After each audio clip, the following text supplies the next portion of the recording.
But first of all, I really like to share that I'm very happy and thankful for the Asian Development Bank and the organizers of this meeting, and of course the government of India to be here.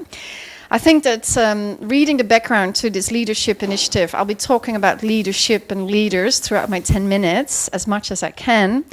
I think you being here means that you're a leader, and I think that this initiative is so important, and it gives a very significant indicator for organizations like mine, an NGO, a conservation NGO, that there is hope and there is a good development to get the changes needed that we all need. I'd like to go a little bit into the Coral Triangle. What is the Coral Triangle?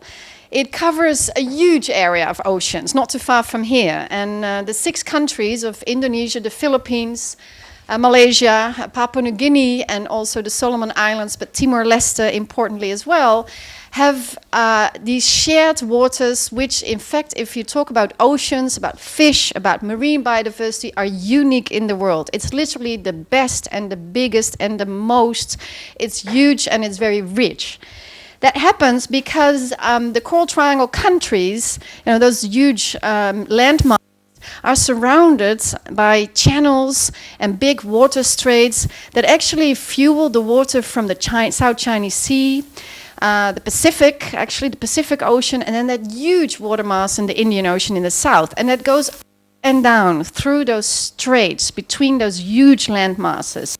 And it pushes up what we call primary production. So deep in the ocean, there's a lot of food, lots of algae that get pushed up by that water rush.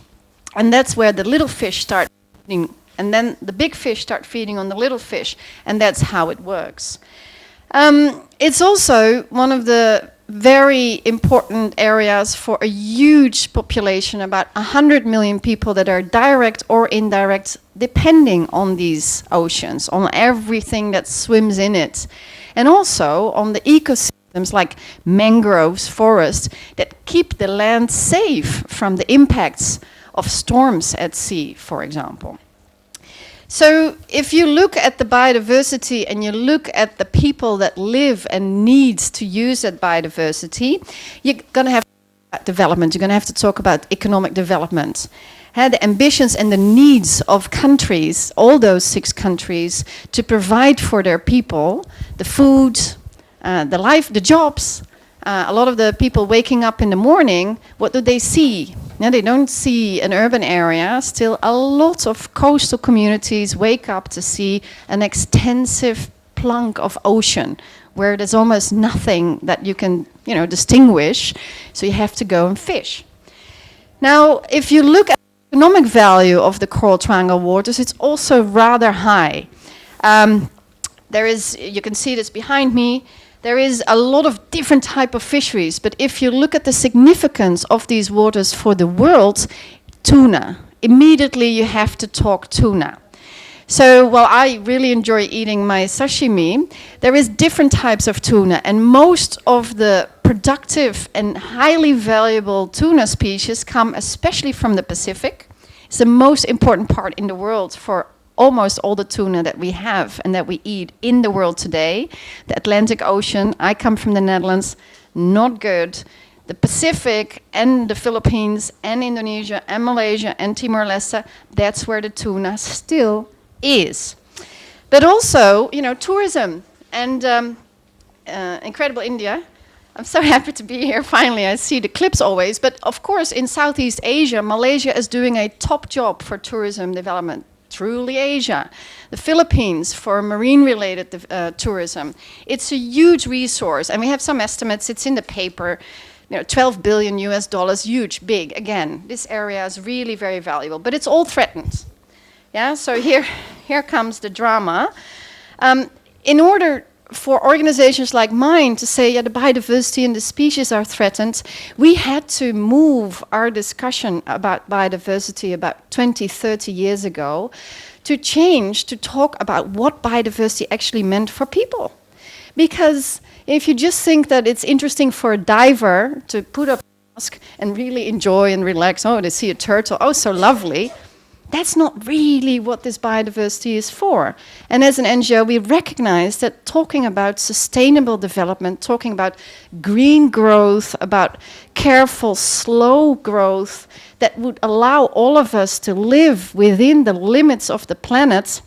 This is what we've done with the Asian Development Bank. We've tried to calculate for Asia, how far are we within Asia and the rest of the world who is buying products from Asia, living outside of our limits.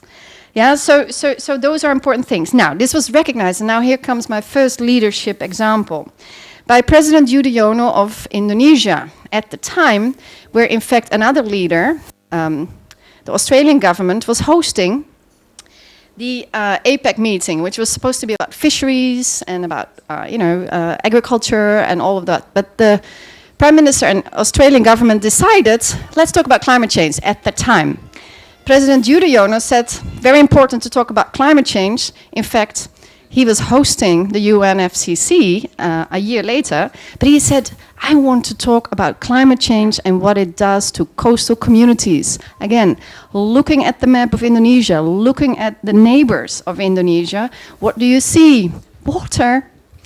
So at that moment in APEC, it was agreed that the agenda, or a very important agenda under the climate change negotiations, had to be about what the oceans meant for jobs and for livelihoods, and how climate change and strategies that were being discussed would improve for those jobs and the food and all the values that come out of the oceans to be sustained. How could the oceans retain their resilience?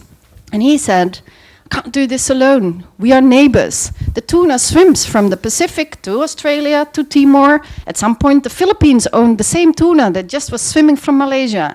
So we have to collaborate. Very difficult, because many countries, have regulations that they set up for their own national agendas. How do you collaborate on issues such as that?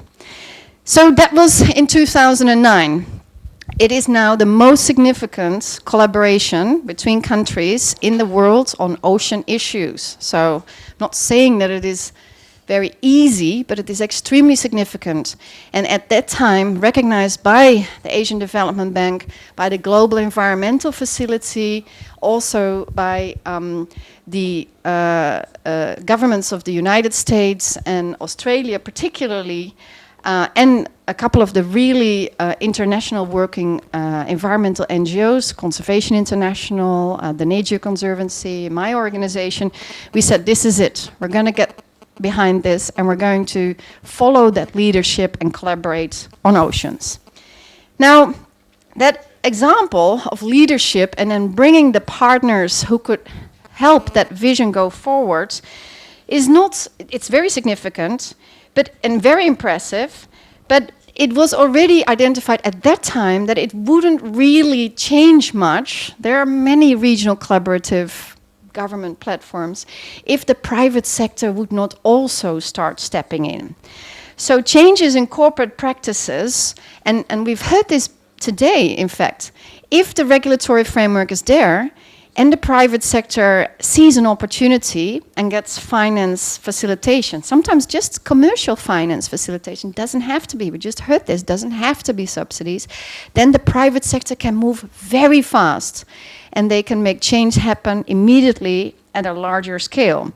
So there are a couple of examples already in the Coral Triangle where you can see, again, leadership from some private sector. So let me show you a couple.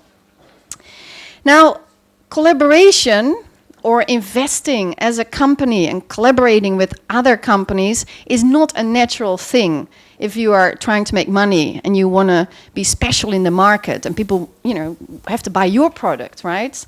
You have competition, so why would they have to invest, make their product a little bit more expensive? Why would they have to collaborate with other companies?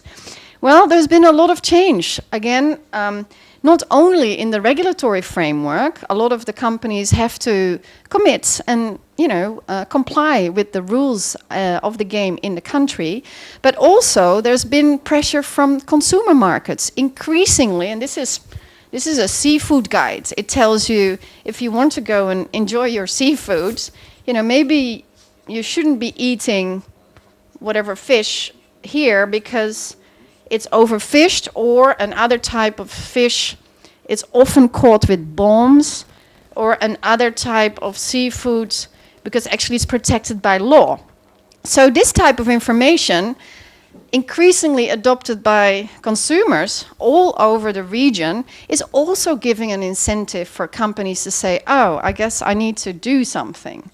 Yeah, so one of the leaders that started, it was mentioned already, Walmart, started to think about this not from a corporate social responsibility thing. Walmart and other big companies, they give money for community projects, for some environmental projects. But they started thinking, if we want to keep selling seafood in our stores, we have to wonder whether the seafood is going to be there 10 years from now. So they started thinking what they could do as a leader in their sector. And just to throw a couple of numbers, they're also in here. Walmart apparently has 1.6 million employees in 6,000 stores all over the world. And importantly, there are 60,000 or more suppliers to Walmart. So if Walmart says that they are going to have sustainable and, for example, fair trade, products that are good for the communities that have produced them, that they have earned the right price for what they do, and that the product has not damaged the environment, if Walmart makes that statement as a leader, everybody's going to say, why do they do that? What's up? What's the matter? And if they actually start implementing their public commitments, they can, in theory, influence 60,000 suppliers, because they will say to their fisher supplier or to their palm oil supplier or to their sugar supplier, where does the sugar come from? Does it come from a nice and a clean and a fair project? Does this come from a country where people actually, are enabled to have a job and they can get some money out of this? And is this coming from a project or from a production that doesn't damage the environment? Very significant leader. Now, what that means, and I'm going to almost wrap up now, there's some more examples in here, but what that means, the leadership of a country, bringing the partners here, but also the leadership of a company. Since Walmart made that commitment, many more companies are making that commitment. First, they were thinking, we can market this. I can sell this. I can sell in my store. Oh, this is good because the farmer has a good amount of money out of this. And this is good because no damage on the coral reef. So initially, some of the companies thought they got a marketing benefit from going green and going fair. But now they recognize that if they want to stay in the business of selling seafoods, that they actually need to be part of making that business sustainable. So there's good examples, some leaders inside Coral Triangle countries, in the Philippines particularly, in the Pacific, and in Indonesia, some examples where all the way down to the water, these companies are helping their small-scale fishermen to change the way they fish and to actually reduce the waste as they're fishing.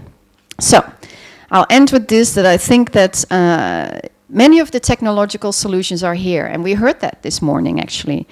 A lot of the knowledge in Asia is available of how you can actually change unsustainable practices, and how can you move towards a responsible and an equitable and a green economy. I think that what is perhaps missing, and that's why I'm so keen to be here and see you all, is that leadership. Why can't we go out? Why can't a leader collaborate with others who can really bring something to the table to implement that vision that we actually can live within the limits of our planet, if we are if we're willing to make that change. So thank you.